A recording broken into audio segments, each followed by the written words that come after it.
என்ன தம்பி இன்டர்வியூ கொடுக்காம எங்கே போனீங்க இவ்வளோ நாளாக ஆளையே காணும்? அது ஒன்றும் இல்லைங்க, சின்னதாக ஒரு வேலை, அதான் இன்டர்வியூ கொடுக்க முடியல. இப்போ எல்லாம் முடிஞ்சிச்சு, நீங்கள் கேட்கலாம்.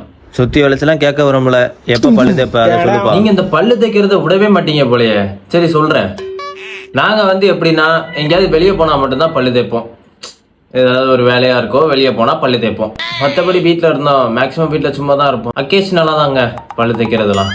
மற்றபடி வாய் கொப்பளிச்சிரும். ரொம்ப நல்லது. ம் அட என்னடா சரியான நாத்தம் பிடிச்சவங்களா இருப்பீங்க போலயே. சரி சரி கோவப்படாதீங்க, பேச்சுலர் வாழ்க்கைனா இப்படி தான் இருக்கும். ஒரு பேஸ்ட்டில் அப்படி என்னத்தை மிச்சம் பண்ண போறீங்களோ. சரி வேலைக்கு என்ன பண்ணுறீங்க? வேலைக்கு வந்து நாங்கள் தினமும் என்ன செய்வோம், இருக்கிற எல்லா ஜாப் போர்ட்டர்லேயும் அப்ளை பண்ணி விட்ருவோம்.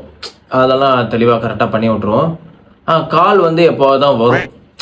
வந்துச்சுன்னா பெட்டியில் மடித்து வச்சுருப்போம். நல்ல நல்ல ட்ரெஸ் எல்லாம் எடுத்து போட்டு போயிட்டு மேக்ஸிமம் ரிஜெக்ஷன் தான். இருந்தாலும் எங்களுக்கு அது பழகிருச்சு. போயிட்டு ஒரு டீ சாப்பிட்டு வீட்டில் வந்து திரும்ப அடுத்தடுத்த வேலையை பார்க்க ஆரம்பிச்சிடும். அடுத்தடுத்த வேலைனா என்ன வேலை? அடுத்தடுத்த வேலைன்னா வேற ஒன்றும் இல்லை, மிச்சம் மீதி இருக்கிற சீரீஸ்லாம் பார்த்து முடிச்சுட்டு ஜம்முன்னு சாப்பிட்டுட்டு ரெஸ்ட் எடுத்துரும். சரிப்பா, அப்போ காசுக்கு என்ன தான் பண்ணுறீங்க? திங்கணும்ல.